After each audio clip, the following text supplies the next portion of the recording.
ఆంధ్రప్రదేశ్ ముఖ్యమంత్రి వర్యులు నారా చంద్రబాబు గారికి అలాగే ఉప ముఖ్యమంత్రి వర్యులు పవన్ కళ్యాణ్ గారికి మనస్పర్ధలు వచ్చాయని చంద్రబాబు గారు ఫోన్ చేస్తూ ఉంటే పవన్ కళ్యాణ్ గారు ఆన్సర్ చేయలేదని కూటమిలో చిచ్చు రాజుకుంది అని రకరకాల వార్తలు వండి వార్చేటువంటి ప్రయత్నం చేస్తూ ఉన్నాయి కొన్ని news channels.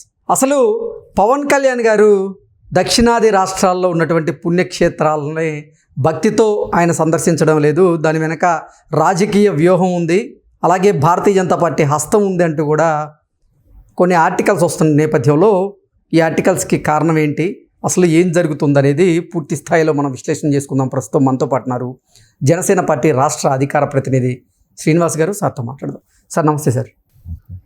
Sir, Pawan Kalyan గారికి చంద్రబాబు గారికి మనస్పర్ధలు వచ్చాయని, దానివల్లే ఇప్పుడు చంద్రబాబు గారు పవన్ కళ్యాణ్ గారికి కాల్ చేస్తున్నా పవన్ కళ్యాణ్ గారు ఆన్సర్ చేయటం లేదు అనేటువంటి వార్తలు వస్తూ ఉన్నాయి.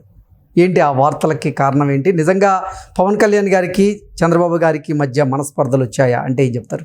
మీరు కృష్ణ గారు సగం చెప్పి సగం చెప్పలేదు, కానీ సాక్షి అనే పేపర్లో ఆ పేపర్కి సంబంధించినటువంటి ఆస్థాన విద్వాంసుడు ఒక ఆయన ఉన్నాడు. ఆయన ఆస్థాన కవి కొమ్మినేని గారు. ఏదో ఉంది, నాకు ఆయనతో పరిచయం ఉంది, గతంలో డిబేట్స్ కూడా ఉన్నాను నేను. కొమ్మినేని గారు ఒక ఆర్టికల్ రాశారు, పవన్ గాలి మళ్ళిందా అని. దాంట్లో అనేక అంశాలు ప్రస్తావించారు. ప్రస్తావనలో భాగంగా ఒకటి ఏమంటారు ఆయన, ఈరోజు పవన్ కళ్యాణ్ గారు దక్షిణాది యాత్ర ఏదైతే చేస్తున్నారో అంత భక్తితో కాదు, దాని వెనకాల బీజేపీకి ఒక వ్యూహం ఉందనేటువంటిది ఒకటి ఒక అంశం.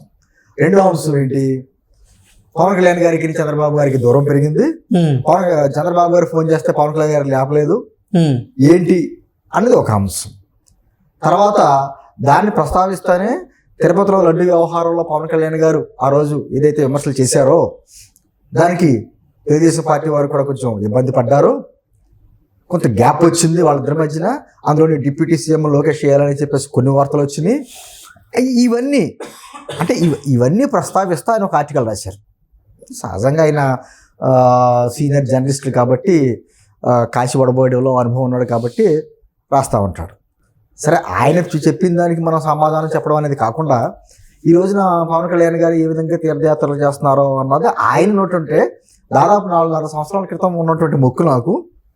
సరే, ఇప్పుడు ఈ సమయం వచ్చింది, మనం అంటాం కదండి, ఇప్పుడు ఏదో తిరుపతి వెళ్ళాలంటే దేవుడు కరుణించలేదు, ఇంకా దేవుడు కరుణిస్తే అప్పుడు దర్శనం వద్ది అని అంటాం. అదే విధంగా ఇప్పుడు కుదిరింది, అందుకనే ఈ దేవాలయాన్ని సందర్శించుకున్నా, దీనికి రాజకీయాలకు సంబంధం లేదన్నట్టు కూడా ఆయన చెప్పడం జరిగింది మీ పాత్రికేయులు అడిగిన ప్రశ్నకి. ఇక రెండోది ఒకటి, కృష్ణ గారు ఏదో ఇప్పుడు ఉన్న సమస్యల్లో ఏంటంటే ఏదో రకంగా కూటమి పార్టీల మధ్యన చిచ్చు పెట్టాలి. దానికి ఎన్ని మార్గాలు ఎంచుకోవాలో అన్ని మార్గాలు ఎంచుకుంటున్నారు. చంద్రబాబు గారు ఫోన్ చేయడం, పవన్ కళ్యాణ్ గారు లిఫ్ట్ చేయడం ఇలాంటి చూసారా? ఆయన ఏమైనా చంద్రబాబు గారి సోఫా కింద దాక్కుని చూసారా?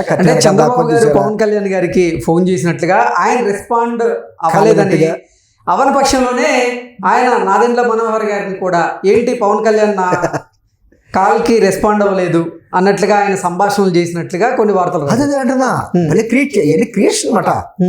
అదే ఇప్పుడు నిజంగా అటువంటిది ఏదన్నా అంటే ఈ మధ్య కాలంలోనే పవన్ కళ్యాణ్ గారు చంద్రబాబు గారు మరో 10 సంవత్సరాలు సీఎంగా ఉండాలనే మాట, మరో 15 సంవత్సరాలు కూటమి ప్రభుత్వం అధికారంలో ఉండాలనే మాట చాలా స్పష్టంగా చెప్పడం జరిగింది. అవును, ఈ రోజుని కాదండి, రాజకీయాలకు అతీతంగా రాష్ట్రం బాగుండాలనేటువంటి ఏకైక ఉద్దేశంతో ఆ రోజు చంద్రబాబు గారు లాంటి వ్యక్తిని అరెస్ట్ చేసినప్పుడు ఆ రోజు రాజమండ్రి జైలు దగ్గర బయటకు వచ్చి ఆయన పరామర్శించి బయటకు వచ్చిన తర్వాత ఈ కూటమి గురించి, ఈ కలయిక గురించి మొట్టమొదటిగా ప్రకటించింది పవన్ కళ్యాణ్ గారు. ఏంటంది, ఆయన రాజకీయంగా ఆలోచించుకుంటే వేరే రకంగా ఆలోచించుకుంటే రాష్ట్రం ఏమైపోద్ది అనుకుంటే ఆయన ఆలోచన వేరేగా ఉండేది. అలా కాకుండా రాష్ట్రం గురించి ఆలోచించాడు కాబట్టి ఈ రోజున కూటమిని కలిపే ప్రయత్నాలు చేశాడు, సక్సెస్ అయ్యాడు. ఇది తెలియక కాదు కొమ్మినేని గారికి. నేనేమంటున్నానంటే ఈరోజు పవన్ గాలి మళ్ళిందా అని అంటారు చూసారా? గుర్తుంచుకోండి కొమ్మినేని గారు, ఎన్నికలకు ముందు పవన్ గాలి మీ మీదకి మళ్ళిన వల్లనే మీకు 151 నుంచి 11 వచ్చినాయి. అంటే పవన్ గాలి మళ్ళిందా అని అడుగుతున్నాడు, కానీ ఎటువైపు మళ్ళింది? అదే ఒక్కసారి మీరు జాగ్రత్తగా గమనించవలసింది ఏంటంటే కొమ్మినేని గారికి విజ్ఞప్తి, ఈ అతి చేయడం వల్ల మీలాంటి వారు అందరూ కూడా 2024 ముందు పవన్ కళ్యాణ్ గారి గాలి మీ వైపు మళ్ళితేనే మీ నాయకుడికి 151 నుంచి 11 వచ్చినాయి. ఇప్పుడు మళ్ళీ ఇటువంటి కథలు వండి వచ్చారనుకో మరోసారి పవన్ కళ్యాణ్ గారి గాలి వీడియో పడింది అనుకో, ఈ 11లో అవుట్ అవుద్దో లేకపోతే శాశ్వతంగా 0 అవుద్దో తెలియని పరిస్థితి. ఎందుకంటే సరే మీరు ఇన్ని విషయాలు మీకు ఏదో తలుపు చాటనో కట్టెన్ చాటం దాకునో చంద్రబాబు గారు ఫోన్ విషయాలు ఇవన్నీ రాశారు కదా, మీరు కొన్ని రాయాలి. మీకు కూడా ఏదో పదవి ఇచ్చారు ఆయన సాక్షిలో చేసినప్పుడు, ఆ తర్వాత ఒక పదవి ఏదో ఇచ్చారు ఆయనకి. ఆ పదవికి రాజీనామా కూడా చేస్తాడు ఈయన. దాదాపు పట్టుమని 13 నెలలు కూడా చేయలేదు. ఎందుకు రాజీనామా చేయవలసి వచ్చిందో కూడా అది కూడా ఆర్టికల్ రాయండి. లేకపోతే మీకంటే సీనియర్ ఎడిటర్గా ఒక జర్నలిస్ట్గా ఉన్నటువంటి రామచంద్రమూర్తి గారు, ఆయన మీ పేపర్లో చేశారు, ఆయన కూడా ఒక పదవి ఇచ్చారు ప్రభుత్వ సలహాదారు కింద. ఆయన కూడా మీకు మీ నాయకుడికి ఒక దండం పెట్టి ఆయన బయటకు వచ్చాడు. ఎందుకు రావాల్సి వచ్చిందో అది కూడా ఒక ఆర్టికల్ రాయండి. అదే సందర్భంలో రాష్ట్రంలో ఈరోజు 151 నుంచి 11 స్థానాలకు ఎందుకు వచ్చిందో దాని మీద మీ అనుభవంతో, మీ జర్నలిజం అనుభవంతో మంచి కరెక్ట్గా ప్రజల వైపు నుంచి ఆలోచించరండి. నేనేమంటే కృష్ణ గారు, చంద్రబాబు గారి సామాజిక వర్గానికి చెందినటువంటి కొంతమంది సీనియర్ జర్నలిస్టులుగా చెప్పుకున్నటువంటి వాళ్ళందరూ కూడా, వాళ్ళకి అందరికీ కూడా జగన్ గారు అంటే ప్రేమ కాదు, చంద్రబాబు గారు అంటే కోపం. అది దానికి సంబంధించి వాళ్ళకి వ్యక్తిగతంగా గతంలో ఏదో అన్యాయాలు జరిగినటువంటి భావనలో, దాంతో రాష్ట్రం ఏమైపోయినా పర్వాలేదు వాళ్ళకి. చంద్రబాబు గారు నాయకత్వంలో ఉన్నటువంటి రాష్ట్రం బాగుపడకూడదు, చంద్రబాబు గారు లేకపోతే కూటమి ప్రభుత్వం ఇబ్బంది పడాలి. ఈ మధ్య చంద్రబాబు గారికి పవన్ కళ్యాణ్ గారికి మధ్యన ఈ బలమైనటువంటి ఏదైతే స్నేహం ఉందో, స్నేహం చెడిపోయేలాగా అటు తెలుగుదేశం పార్టీ కార్యకర్తలకి ఇటు జనసేన పార్టీ కార్యకర్తలకి ఏదో రకంగా ఒక విషబీజాలు నాటాలి. అలా అనుకున్నంత ఈజీ ఏం కాదండి అది. ఈ రోజున పదే చెప్తున్నా, చంద్రబాబు గారు పవన్ కళ్యాణ్ గారు కృష్ణార్జునులా పోరాడుతున్నారు, ఒక యజ్ఞంలా పోరాడుతున్నారు, రాష్ట్రం గురించి ఆలోచిస్తున్నారు. ఇటువంటి చిల్లర పనులు లేకపోతేనేమో ఏదో రకాల బురద జల్లాలని ఏదో రకంగా పవన్ కళ్యాణ్ గారు టెంపుల్స్కి ప్రత్యేకించి చెప్పారు. ఆయన 4.5 సంవత్సరాల క్రితం పెట్టుకున్న మొక్కు ఇప్పుడు దేవుడు ఇప్పుడు కరుణించినట్టున్నాడు, ఇప్పుడు మొక్కు తెచ్చుకుంటా వెళ్తున్నాను, దీనికి రాజకీయాలతో సంబంధం లేదని కూడా మాట్లాడారు. అదే సందర్భంలో కొంతమంది రాజకీయాల గురించి అడిగితే కూడా ఇది రాజకీయ పర్యటన కాదు, ఇది దేవస్థానాలకు వచ్చాను కాబట్టి రాజకీయాలు నేను మాట్లాడినాడు ఆయన. అంత క్లియర్గా ఆయన చెప్పిన తర్వాత ఇంకా ఇటువంటి వండి వార్త అంటే ఇప్పటికే మీ పరిస్థితి ఎలా ఉందో అగమ్య గోచరంగా ఉంది.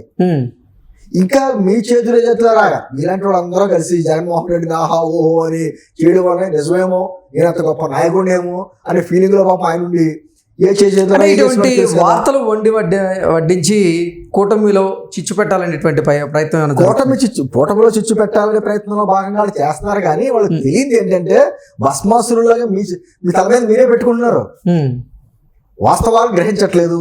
రాష్ట్రంలో ప్రజలు ఎందుకు మీ నాయకుడికి ఈ స్థితి తీసుకొచ్చారు అన్నది ఇంకా ఆత్మ పరిశీలన చేసుకోవట్లేదు. కేవలం 8 నెలల్లోనే రాష్ట్రంలో ఏదో జరిగిపోయింది అబోధ కల్పనలో అవాస్తవాలు మీరు వండి వారుస్తున్నారు. ఖచ్చితంగా ఏమవుతుంది, ప్రజలు ఇచ్చి అంటారు కదా, అరే ప్రభుత్వం వచ్చి 8 నెలలు అయింది, ఈ లోపుగానే ఏం చేశారు, 60 నెలలు మీరు ఏం చేయలేకపోయారే, 8 నెలల్లో ఏం జరిగిపోద్దని ప్రజలకు ఇచ్చి అంటున్నారు. ప్రజలకు అందవలసినవన్నీ అందుతున్నాయి. నేనేమంటే ఈ సోకాల్డ్ మేధావులు లేకపోతే మేధావులుగా పేరు చెప్పుకుంటున్న వారు కొంతమంది జర్నలిస్టులు, కొంతమంది జర్నలిస్టులు, ఈ ముసుగులో ఉన్న వాళ్ళందరూ కూడా ఆఖరికి కొంతమంది ఈ సీనియర్ జర్నలిస్టులు కొంతమంది అమరావతికి వ్యతిరేకంగా కూడా కోర్టులకు వెళ్ళారు. మన కోర్టులతో ముట్టుకలు కూడా వేయించుకున్నారు, మీకు సంబంధం ఏంటని. వీళ్ళందరూ గమనించవలసింది ఏంటంటే కాస్త ఇప్పటికైనా జగన్మోహన్ రెడ్డి గురించి ఆలోచిస్తాం మానేసి జనం గురించి ఆలోచించండి. ఓకే, మీకు కనీసం మీ జీవిత చర్మాంకంలో మీకు ఉన్నటువంటి అనుభవానికైనా ఇప్పటివరకు ఉంది కదా, కొన్ని సంవత్సరాల అనుభవం జర్నలిజానికి ఉంది కదా, అనుభవకాయన ఒక గుర్తింపు ఉంటుంది. లేకపోతే చివరి స్థాయి ఆఖరి దశలో ఒక మచ్చ వేసుకుని మిగులుతారు, మీరు చరిత్రహీనులుగా మిగులుతారు. Okay sir, thank you so much.